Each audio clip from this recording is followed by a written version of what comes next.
Welcome to a new episode of Football Tailgaters, where we talk everything about the NFL, including your picks for bets in fantasy. In today's episode, as usual, I have here with me Andy, the unbiased football fan, Yams, the Jets fan. It's gonna take a little bit of time to get used to that. And me, Aaron, the Cowboys fan. Today we have three things we're going to talk about. The last one that we're gonna be mentioning is gonna be more on Andy's side. We're gonna talk about fantasy, about don't be the person who blank.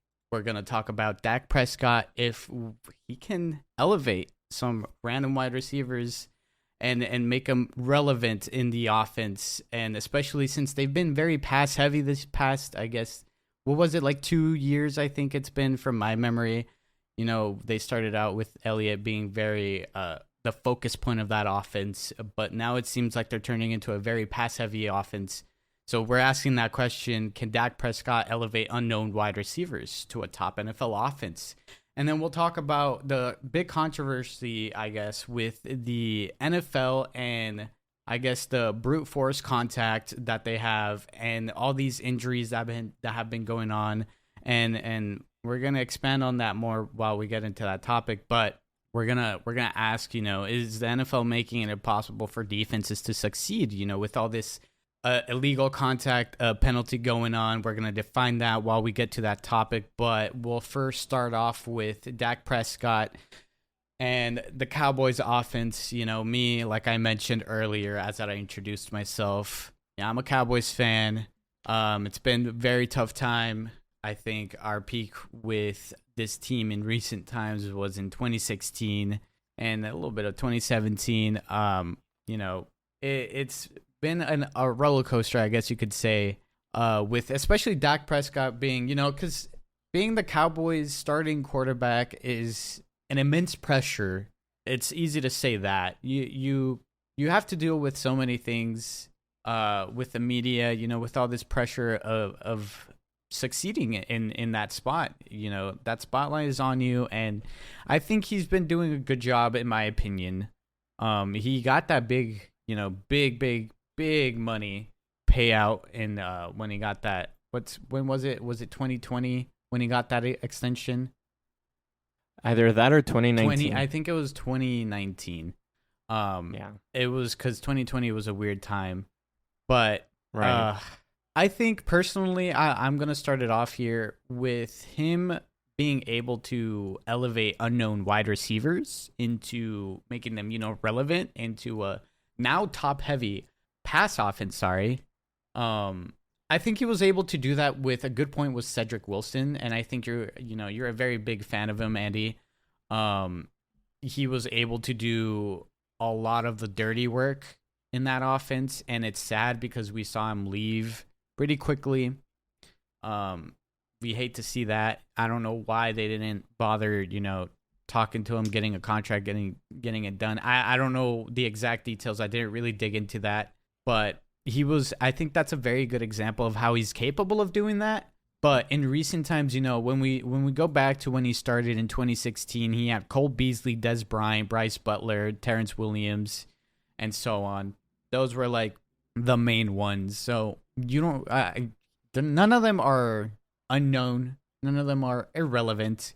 Cole Beasley, he's been a good wide receiver. I don't know about right now. He kind of fell off a little bit, but he was doing good while he was with the Bills at that time.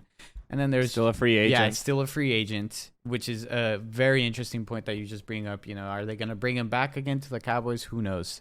And then, Des Bryant, he was amazing, and he was able to produce pretty good, I wouldn't say amazing numbers at the very tail end of his career. Bryce Butler, he wasn't really unknown. Terrence Williams, he was already kind of a figure there, kind of established. No one unknown. I guess the ones named here, Vince Mail and Lucky Whitehead. Lucky Whitehead did perform a little bit, but not to this extent of where it matters to, I guess, make that point if Dak Prescott can make someone relevant when it comes to the wide receivers. See, in 2018, Tavon Austin, Cole Beasley, Bryce Butler, Deontay Thompson, Terrence Williams, Allen Hurns, Amari Cooper, Noah Brown, Lance Lennar, Michael Gallup. That's when really they had a lot of wide receivers right now, which is the complete opposite of what they have going on right now. Tavon Austin wasn't irrelevant. Cole Beasley already established. Bryce Butler already established. Deontay Thompson, I don't remember him, but he was able to only get 124 yards that season with 20 targets and 14 catches. He played only 8 games. Terrence Williams, didn't really play much that year. Allen Hurns, I can't. Every time I hear his name, I can only think of that horrible injury he had, which really sucks for him. But he was able to get 295 yards that season under Dak Prescott with 35 targets, 20 receptions. Amari Cooper, he only played 9 games, and he's always injured. He's always having issues and stuff like that. But I think that's when he joined, if I'm not mistaken. So I think he didn't have any injuries that first season. He was traded to the Cowboys. I was personally excited. He is a great wide receiver, but like I just mentioned, he does get injured a lot. And you had your doubts when the Cowboys first got him because I think they traded him for a first-round pick, right? And it's something else. Do you remember that? It's a long time, 2018. Yeah, I can't remember the top of my head. I do remember that's when he first got traded, and it wasn't irrelevant trade picks. I know it was at least one first-round pick. And you were like, it's not really worth it. Yeah, I don't remember so much that end, but yeah. Well, I don't know, I'm sorry, I didn't want to even interrupt because you were giving like the history of how this Cowboys team has been a pass offense type of team. And this was during the time where Zeke was very, very important to this offense, so the passing game wasn't the focus point. Now it is.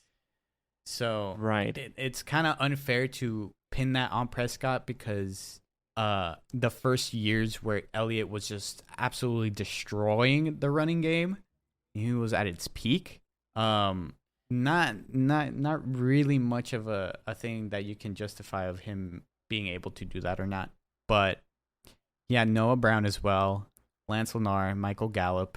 I guess if we start, I think it was 2019 where we're seeing the numbers here. Cedric Wilson joined the team. There's Tavon Austin still. We picked up Randall Cobb, Devin Smith on there, Amari Cooper, and Michael Gallup when they had the amazing 1,000-yard season each. Amari Cooper had 1,189. Michael Gallup had 1,107. Randall Cobb, not that far behind. Well, I mean, just a little bit. I guess he could have been like 2-3 games off if he would have had great games there. He played 15 games and was able to produce 828 yards. So that's when you start seeing the transition of this offense being more pass heavy. And the addition of Cedric Wilson, he only played 6 games. I think that's when I remembered. I saw him in, when was it? I think it was in 2020. But it was when I think I would pin this as his breakout game was when he had that one big play with the Commanders, Washington Commanders.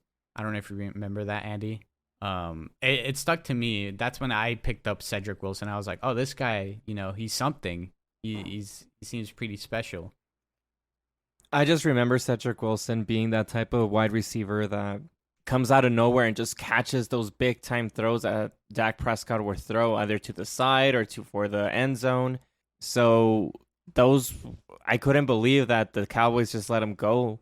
And it wasn't for too much money that the Dolphins actually paid him. I would completely assume that the Cowboys would be able to pay him. I mean, they let Amari Cooper go, so that's going to be able to free up some cap space for you in order to pay him. Right. And it doesn't make you have that headache of looking for another wide receiver. So I think it was just a really weird situation that the Cowboys did let him go. But if I may, I think this transition about not getting another wide receiver veteran, if you kind of think about it, it might be a type of blessing in disguise. Because you just said right now that the Cowboys were doing really well when it was a heavy run team. And it seems that they're going to be going that route because there have been talks that they've been saying that Dak Prescott's going to be using his legs more this season. And Jerry Jones said that the offense is going to go through Ezekiel Elliott. And they still have Tony Pollard, which we all know he's actually a really good number 2 running back. And it could be that he could be a number 1. So this could be a really interesting year for the Cowboys, and we're just not expecting too much from them, and they can actually be explosive in the running game, which they're really good at. You scared me a bit. You said explosive in the running game, right? In the running game. Okay. No, that's a very good point also, because like you said, it could be a blessing in disguise here. This is their opportunity to really shift focus back to the running game and maybe, steer away. Now that right now the number 1 guy that seems to be is CeeDee Lamb. With Amari Cooper gone, Michael Gallup, kind of up in the air. Can he be really reliable? Excuse me. Can he stay healthy for the season? I always say that any team, not just the Cowboys, and any NFL team, if you're looking to have a number 1, usually those guys step up. You're just not giving them the number 1 spot. So it might be that this season, that CeeDee Lamb is not going to be the number 1 guy. It can be this rookie that they're having a lot of good talks about, Jalen Tolbert. Mm-hmm. He's a 3rd-round pick out of South Alabama, if I'm not mistaken. And he's been shining in training camp. I know it hasn't been long. It's only been like a week and a half. And it's only training camp, but he's been showing really good flashes for sure. Exactly. In 2021 in South Alabama, he had 1,474 yards for 8 touchdowns. And the year prior, 1,085 yards for 8 touchdowns again. So he's been consistent in those touchdowns. So it might be a good wide receiver that we just don't know about. I agree, and I kind of hope so, because this is the time to step up. This is the time to see who's going to be the number 1. There's going to be huge questions. Everyone's going to be assuming it's CeeDee Lamb, but what if it's not? What if it ends up being someone else? It's going to be very interesting, and to see how they shift their focus back to the running game and to see if they can perform better. Maybe we could see them doing better now, and their games might not be flukes like it was last season for the most part, because that's what it was, in all honesty. It's going to be very interesting. I'm not excited as a Cowboys fan. I'm just more intrigued in what they have to show after, there are so many question marks around that team that they just kind of have to get back to how they were and set their foot and start going straight ahead to making progress, because right now they're not making progress. They're falling behind. They're regressing here. And so the biggest question mark in this season for the Cowboys is if they're not actually gaining like free agents just so they can actually do that secret transition from head coach from Mike McCarthy to either Sean Payton or their defensive coordinator Dan Quinn, or they really know what they're doing and they actually have a plan. It might work or it might not work to actually have this team as a running game type of offense. And I mean, they might surprise people. We don't know, and that's something that's pretty good when you're not expecting anything from the Cowboys. Because if you talk to a lot of Cowboys fans, they're not expecting much about this team, and that's when they can actually surprise you. And then they just, it's a whole cycle. They gain that hype again, they choke, and then it just repeats over and over. At least that's how I see it. I hope I'm wrong, but in this past season, they had, I guess, the receivers that weren't really known or in the spotlight as much as CeeDee Lamb, Michael Gallup, and Cooper. Is they had Noah Brown, Malik Turner, Cedric Wilson. Obviously, that's when he had his really, really good season. He went for 518 yards, but it doesn't sound like it's a lot. But if you watch the games, it's very significant what he was able to do. And if you look at all the stats for the receiving yards that they had in total throughout the season, these wide receivers, none of them had 1,000 yards, over 1,000 yards, sorry. CeeDee Lamb came the closest with 990, but it was very spread out with Amari Cooper, 743. They had Michael Gallup with 445, Wilson with 518, Malik Turner with 149, Noah Brown 177. Noah Brown, Malik Turner, I think, as well as Cedric Wilson, they were able to make them have those reliable plays like show that they're able to be decent wide receivers and compete for a top spot in the I guess the top wide receiver slots. Look, so the Cowboys are actually a less they're not improving, right? They're less than they were last year. Mm-hmm. Right. And I've said in the prior podcast, I feel, and I believe everyone also can agree with me, is that this Cowboy team is sort of in a rebuilding mode, right? Now, the Cowboys did lose Mari Cooper this year, so they're going into with their wide receiver 1, not there anymore. That's why they're going to rely now on CeeDee Lamb. So do I think Dak Prescott can elevate? Thank you, guys. Oh, good. The team, yes, he can. I believe he can. If I remember correctly, the game in Thanksgiving against the Raiders. I don't think Cooper played that night. Either that or he got injured during the game and he just got himself out of there. That's something that I got used to seeing. I don't think also CeeDee Lamb played that night. I don't remember. Anyway, so those wide receivers, they did pretty good. So I think he will be able to handle the wide receivers that are given. Now, to win games, I don't think that's enough. They need the all-in type of game plans from Zeke and Pollard. You guys just mentioned. It has to be focused on the run. They have to surround the game around their running backs to have a shot at winning the division because the wide receivers won't cut it. So if they depend on the pass game again, it's not going to cut it. CeeDee Lamb stepping up as wide receiver 1, I see that as being no problem.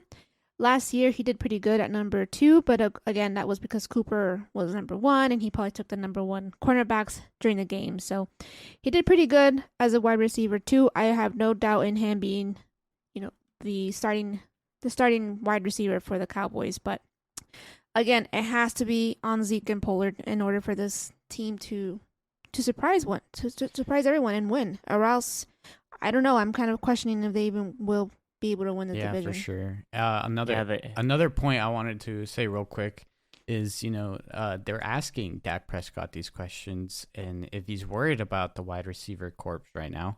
And obviously he's not worried. He said he's not. And he mentioned also Dennis Houston, who was a rookie free agent. And, they're saying that he found himself often running with the first team offense, sorry. So maybe it's someone else to keep an eye on, Dennis Houston, and also Jalen Tolbert. Maybe a lot of fans are just in thirst of just like hoping that some wide receiver is like just coming off the pages and just being really, really good. It's starting to sound like the Jets. I don't know any of these receivers. Who are these guys? No, they're not. They're just unknown wide receivers. But again, at the very end, if they go with the running game and how Dak Prescott was very successful in his career in the Dallas Cowboys, then he can certainly elevate this team because all the pressure is not going to fall on him to just make all those throws, and it's going to go through the running game, and that's going to open up for wide receivers to be open and make those catches and make those scoring plays. Super important, right? For the running game to be on point. If Zeke comes back the way he's been playing, I'm worried. I think by now, since this is his last year in his contract year, the Cowboys are not going to mind flipping him and put Pollard in more if that's the case. But I could be wrong. He also mentioned in this article that he was saying, I just know the young guys that we've got, the guys that we already have are going to step in and take on bigger roles. I continue to say exciting, but that's what it is. And the reason is because I feel like a lot of you and people don't know necessarily what these guys are, what these guys can do. So yeah, it's pretty obvious. We just don't know what they're capable of. That's why we have to see them stepping up and take those roles. So that's going to be a fun thing to watch for the Cowboys, very much so, especially for me. I don't have high expectations like Andy was mentioning. I'm just seeing what they're going to be able to produce, and I'm almost certain, Mike McCarthy's out the window soon. And that's what has me very excited. I'm more excited about that because I know that my expectations are very low, but who knows? Maybe they surpass them. But we'll move on from that and talk about the controversial talk of illegal contacts and what we're going to have with this season, that the NFL requested officials to put more attention on the illegal contacts this season. And we're going to ask the question, is the NFL making it impossible for defenses to succeed? Now, let me define it real quick, what an illegal contact foul is. An illegal contact foul occurs when a defensive player initiates contact with a receiver more than 5 yards down the field while the quarterback is still in the pocket. The penalty is 5 yards and an automatic first down. What do you guys think about that? Absolutely. It seems like nowadays the slightest contact gets called. And as a fan, it turns the game, it takes the fun out of the game. Also, sometimes these calls can be very costly to a game. So some of these calls can cause a team to lose when they should never be called. I want to believe that these are good rules to be in place so to protect the players and to protect the quarterback. But I don't know. Some of these calls are just absolutely dumb. They're just dumb sometimes, and they shouldn't be called. And it sometimes even goes back to like favoritism, and that really, really annoys me. Favoritism. So you're saying it's rigged? Yes. You think the officials? No. No, it's not rigged. It's just favoritism. I think it's very inconsistent, and I don't remember a time where officials were consistent. I feel like it's always been an issue. It's never gonna satisfy any, like, all of the sides. Like, there's always gonna be an issue with officiating. But 100%. Maybe especially for this like type of game. Yes, it doesn't favor rookies. They don't look at rookies. They just let them play. But if it's a veteran, they call those right away. Well, this time they're going to put in more emphasis, and that's what they're saying. Because that's what they're saying, exactly. Yeah, penalties have gone down supposedly for the illegal contact, but it just makes it really hard for defensive backs or cornerbacks to actually just cover. Unfortunately, the NFL is a offense-driven league. The fans like to see touchdowns. They like to see big plays. That gets them excited. It brings more ratings. And it just takes away the fairness of the game, especially for the defense. So now defensive backs and cornerbacks are just going to have to be a lot more careful and to be able not to touch these guys when the quarterback is still in the pocket. Either the defenses are going to have to adapt by pressuring more the quarterback for the quarterback to get out of the pocket, and in order for the cornerbacks to be able to touch these wide receivers. But if that's not, if you don't have a good defensive line, then it's just going to make it very hard for them. Yeah, and like I said, again, officiating is never going to be consistent. It's always going to be an issue. But it's something that they have to try to balance and make it as fair for everyone. So it's another point of what, before this, when they started honing in or focusing on, was the contact with the quarterback. There were so many complaints on that. And stupid mad, especially the first season when it happened.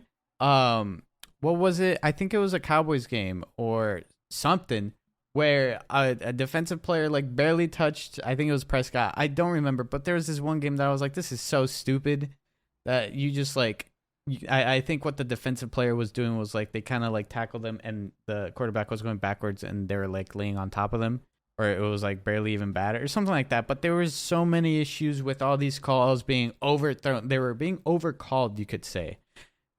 Are you talking about the Cowboys and Chargers game against Herbert? I think so. I believe that was Micah. Yeah, the Micah Parsons one. That shouldn't have been called. What was it? It should have been.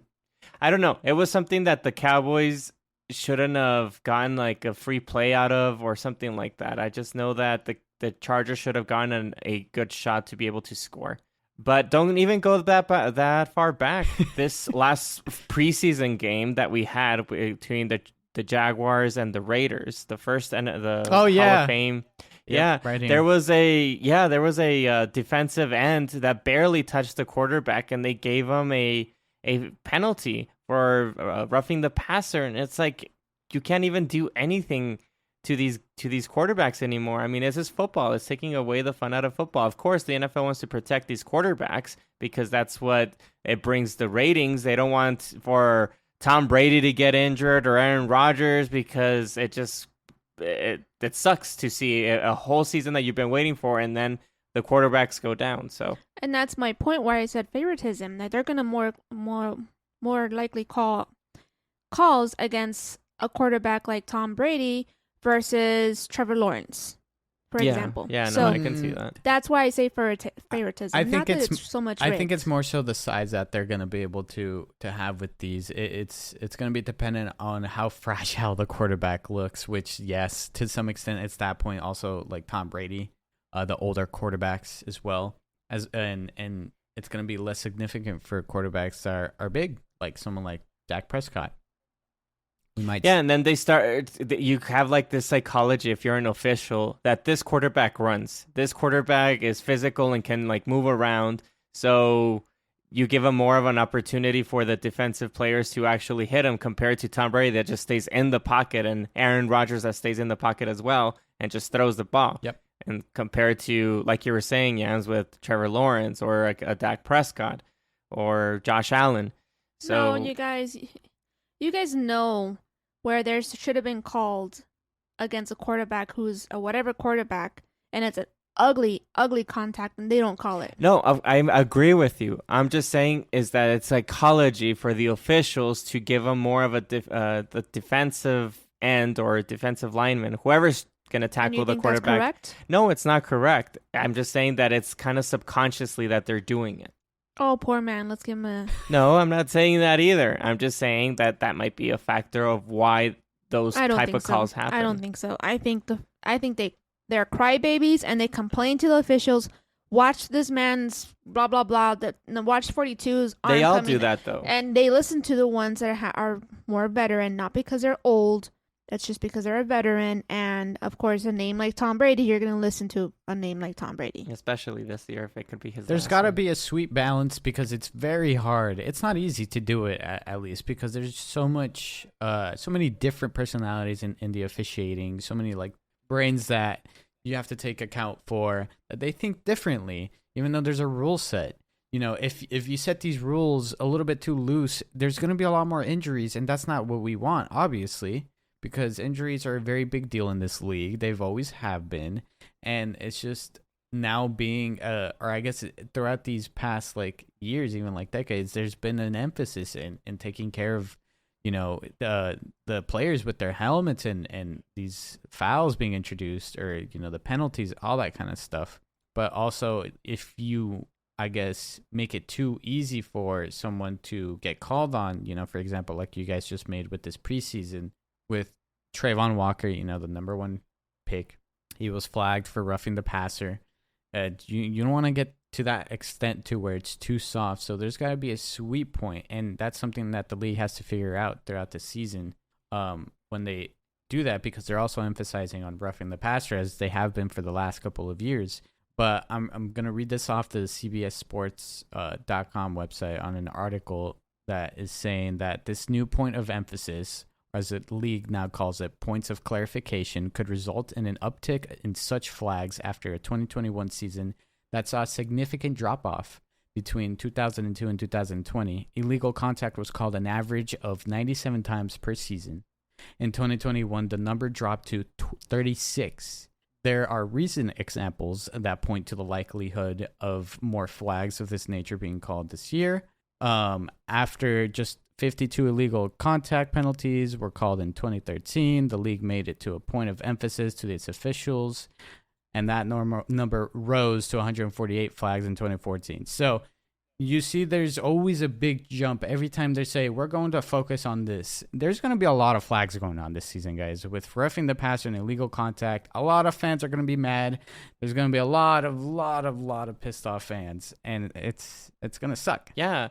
Because it's a 5-yard penalty with an automatic first down. I think that's the big part, is the automatic first down. It's the automatic first down, yeah. Exactly. Maybe I would have felt a little bit better if it was just 5 yards. That could decide a game. That could decide a whole game. Exactly. So this is for the defensive coordinators with this information that they're getting to really try to have their defensive linemen or linebackers to really pressure that quarterback to throw either quicker or push him out of the pocket. Yep. And for those cornerbacks and defensive backs, they only have 5 yards to like nudge him a little bit or touch him a little bit before they can't even like do anything or even touch a hair on these wide receivers. So it's up for these defensive coordinators to really adapt to this rule rather quickly so it doesn't hurt their team. So very much so. We'll see what they do with that one. But if you guys have anything else to say about that, it's just not going to be a good start, I think. They're going to have to figure it out. And maybe we will see new methods that these defensive coordinators, this is their time to be creative and finding new ways, like you were saying, to pressure the quarterback, to do all these kinds of different things, to have them perform with, I guess, being able to be a really good defense that, can pressure the quarterback and do all kinds of things. But anyways, we'll move on from that and go to Andy here. I'm going to shift it off to you, and we're going to talk fantasy here, and we're naming the top 5 don't be that person if you're in a fantasy league. Andy, what do you have to say about this? Yeah, so basically, since all fantasy football leagues are starting this month, and I'm just talking to the ones that are barely that have not drafted their league yet. So these top 5 is just the unfortunate, annoying type of fantasy football players that that ruin leagues for people. So just please don't be these types of fantasy football players. So number 1, we'll start off with don't be the person who auto drafts. When you have an NFL fantasy draft and a member of that fantasy league either is too busy to hang out and do the draft with everybody else, or they're just doing something else, or not really paying attention, it affects other people's like drafting strategies to be able to pick those players, because they have in the back of their heads that, oh, this guy's auto drafting, so this player is out. And it's not really fair. We have to go by everybody's opinions of which player you're going to be getting, not letting the computer do it for you, or else why are you even drafting a fantasy league? That one doesn't really bother me so much, the auto draft. Okay, let the person auto draft. What's the big deal? I mean, the draft really consists of, picking the best player available, which the computer does that for you. But how you do in the fantasy is how you are picking up, throughout you playing fantasy in the weeks to come. I don't think auto draft is something that hurts me. I mean, in my experience, the auto draft person always kind of ends up being eliminated anyways. That's because they don't care. Or they're just really bad and they just want the computer to do it for them because they don't know that much about football. What do you think, Aaron? It bothers me, but not to the extent to where, it has to be a rule where, they can't auto draft. It's just not that big of a deal, but it is kind of bothersome because it could ruin your plan when their plan might have not conflicted with yours in the first place. That's something that's always kind of like the first thing that pops up in your mind whenever you're in the middle of the draft and doing that. It's like, man, what if this person did an auto draft? Would it have been different? Whatever, blah, blah, blah. So that can be kind of bothersome. But overall, I don't really think it's that much of a problem. But, I'm not that person. I've barely started this. I've been very excited about this. I sometimes I dig too much into it when it comes to the whole fantasy thing. But I've had it happen before in the past. But nothing too much about where I think it shouldn't be allowed, But if it is, it is what it is. It doesn't affect me, so. Fine. So we'll move on to the next one. Don't be the person who doesn't replace a player on bye. So the fantasy league goes throughout the whole season, the NFL season, and people get busy. They have lives. And they completely forget about replacing a player that they have on a bye week or is injured. So that affects other teams because you're hoping for that other player whoever's playing against that player that's not really paying attention to their league to lose sometimes because you want to have a better record than them and get up in that standing. And so if you have people that are not paying attention and not replacing a player that's on bye or injured, again, it starts affecting everybody else. So again, why are you in a fantasy league if you're not going to be paying attention? I do agree with that one. Yeah, that's a good one. That's a good one because it affects the outcome of the game and it affects the outcome of your standing. Yep. And you have all week to do it. Everyone, yeah. Yep, you have all week to do it, and you're right. Life happens. The bye week, if you should be prepared on the bye week. Yeah, it's not like it's just gonna come out of nowhere. Yeah, you have almost a whole week to prepare. It's telling you, right? Yeah. The injuries, I can see how that gets slipped up sometimes. Yeah, when it's like maybe the day of, the day before, or the day of. Yeah. Yeah, I can see that happening, but the one that irks me the most is when they're in a bye week. Yeah, the bye week. There's no excuse for that. Yeah, the bye week, you should be prepared on who's going to be on bye week. You should be prepared. This person I'm going to have because this person's going on bye week next week. You should be already prepared at least a week 100%. Something you kind of have to deal with in the draft sometimes. Yeah, it's a strategy to not have a whole bunch of players also in that same bye week. So something you got to do is not draft a whole bunch of players on the same bye week. Yeah. By week 7. Oh, I have 3? Damn. Yeah, it's a problem. That's where it's actually, you have to make the time for it. It's just real quick. Just even if like you don't even care that much to some extent or whatever, at least make the effort of just finding someone that, based off of like overseeing the stats, you replace them and you at least make the effort for it. It doesn't take that much. It is what it is. Yeah, no, and again, don't be in a fantasy league if you're not going to be paying attention to it. That's why I'm also a fan about increasing how much you have to pay in order to be in the league, so you can actually have people that take it seriously. Yeah. But we'll move on to the next one, and the next one is don't be the person who does not respond to trade requests. Guilty. Like, geez. I mean, we're just saying no, reject it, or just because we have to plan out what we're going to be doing for that upcoming week. So respond to it, reject it, counter it, just do something. It's like leaving somebody on red or ghosting somebody, and it's very frustrating when you're in a fantasy league. If it's really bad, I'll diss you by just ignoring your trade, and I'll waste your time because it was really bad. That's the reason why I ignore trades, because it's really bad.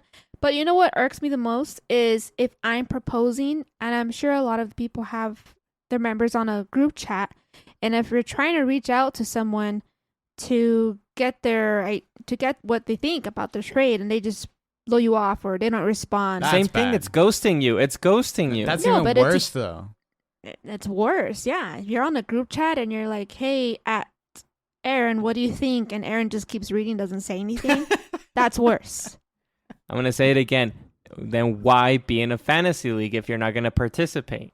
Mm-hmm. I can see that one can be like, oh man, I don't, indecisiveness takes in, and maybe you don't want to be. Well, respond. Let me think about it. Like, whatever. Just say something, but just don't blow it off. I'm really bad at that. I'm really bad. I have never traded because I'm so indecisive. So I just reject them. Well, then okay, as long as you reject them, it's fine. But say, I'm really indecisive or whatever. Whatever excuse you have, it's a valid excuse to reject it. But just don't leave it out in the open without the other person knowing what you're going to be doing or not. For sure. Anything else you want to say, Aaron, about that one? I 100% agree with it. I mean, yeah, I was just trying to be funny with just ignoring it on purpose. But, I mean, yeah, every time I've gotten a trade, I'm always like, if I haven't said yes or no, it's because I'm mulling over it. Aside from that, it's like, you make your decision and it's that easy. Usually there's group chats when you're in a fantasy league.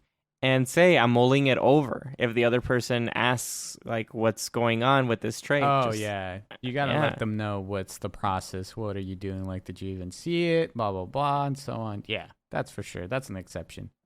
Exactly. All right. Moving on to the next one. Don't be the person who does not pay on time their dues.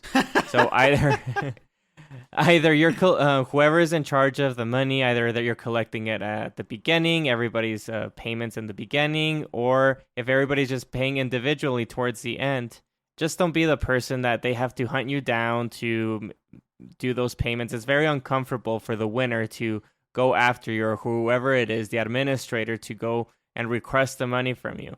If you don't have the money, and if it hurts you that much, then again, my saying, don't be part of the fantasy league. Simple as that. This is just an annoying, a very, very annoying situation for everybody, especially the winner and the administrator. Yeah, for sure. Yeah, for sure. That one does hurt, and I'm one that doesn't like to chase people to pay me. So, but I can be lenient. Like if let's say I'm the winner, I'll be lenient. Like I'll give them a month. I mean, I don't. Why does it take somebody a month? Like seriously? Life, dude. Life, really? Yeah. Like then don't be in the Live your fantasy life, league. man. If the other person, has a hard time to pay this amount of money, then don't be part of the league. If it hurts you that bad, you shouldn't be gambling or playing any fantasy league. If it really hurts you that bad and you have to like save up to pay for Unless this. you're like you're a very forgetful person, and I don't know, because I mean, what besides like not having enough money for it, what could be the other reason? Just being forgetful? Well, then that's very annoying as well. It's like if you lend somebody money and they take a while to pay you back, because they just forget, and you don't want to be that guy that's like, well, hey man, you owe me. So, and whatever it is, everybody has a different type of I don't know, level of like either if it's $20 or $100 or $1,000, just you owe this money, and regardless, you have to be courteous and pay and pay. It's just to be a courteous human being, in my opinion. I agree with all that, and I have nothing on that as well. I mean, if you can't do it, then don't do it. If you don't have the money, don't do it. And if you're forgetful, don't be. It's a gambling problem at this point. Oh, yeah. If you can't pay. Yeah, because I assure you that there's plenty of people that have multiple fantasy leagues, like multiple. And it starts stacking up and whatever. And they could have a gambling problem, whatever it is. If you have a gambling problem, that's definitely something you should get checked out. And like it's really, really bad. But yeah, that's all I have to say on that one. Pretty obvious stuff. Well, moving on to the last one. Don't be the person, if you're out of the playoffs, to quit playing the fantasy league. All right.